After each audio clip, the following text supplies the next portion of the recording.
ના સમાહર્તા શ્રી આશિષ કુમાર સાહેબ ઘણી બધી એક્ટિવિટી દેખાઈ રહી છે પણ હજુ કન્ફ્યુઝ છે કે થવાનું છે શું.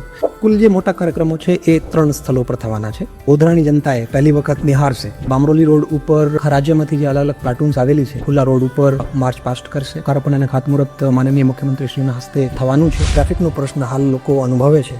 કાલોલ સિટીને જ્યારે પસાર કરીએ 146 કરોડનો એક પ્રોજેક્ટ છે. આજે 4 માર્ગીય કાલોલ બાયપાસ રોડ છે એ પ્રશ્નથી લોકોને ખરેખર રાહત મળશે. 26 જનવરી રાજપથ ઉપર જે રીતનું એક કાર્યક્રમ થતું હોય છે આ જ રીતનું એક કાર્યક્રમ આપણા ગોધરા વાસીઓને અને પંચમહાલ વાસીઓને તે દિવસે જોવા મળશે. કયા કયા પ્રકારના કલાકારો આવવાના છે? કોઈ મોટા કલાકાર આવવાના હોય એવું? આમ તો ઈચ્છા એવી છે કે એને સિક્રેટ રાખીએ તો આ નામચીન કલાકારો પણ છે પણ હું વિચારું છું કે લોકો પોતે આવે અને તે દિવસે એનો આનંદ માને. જે રાજ્ય કક્ષાની ઉજવણી પંચમહાલ જિલ્લામાં થવા જઈ રહી છે, ગોધરા સિટીમાં થવા જઈ રહી છે.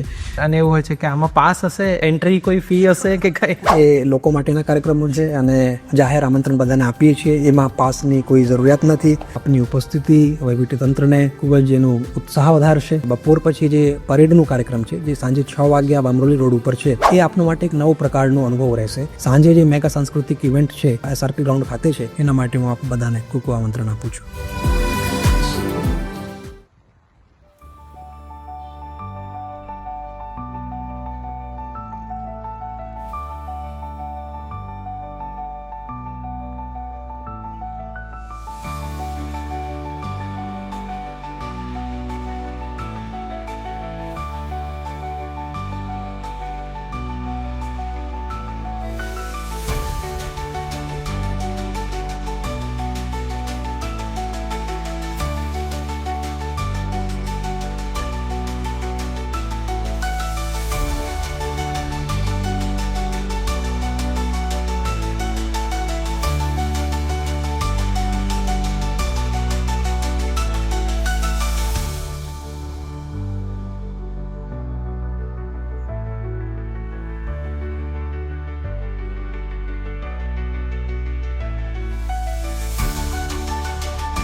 દુનિયાને ડોલાવતી સંતો શહીદો અને કલાના રત્નોને નિપજાવતી.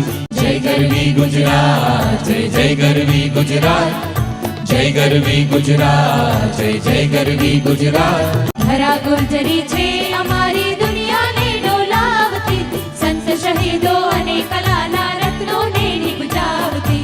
જય ગરવી ગુજરાત, જય જય ગરવી ગુજરાત.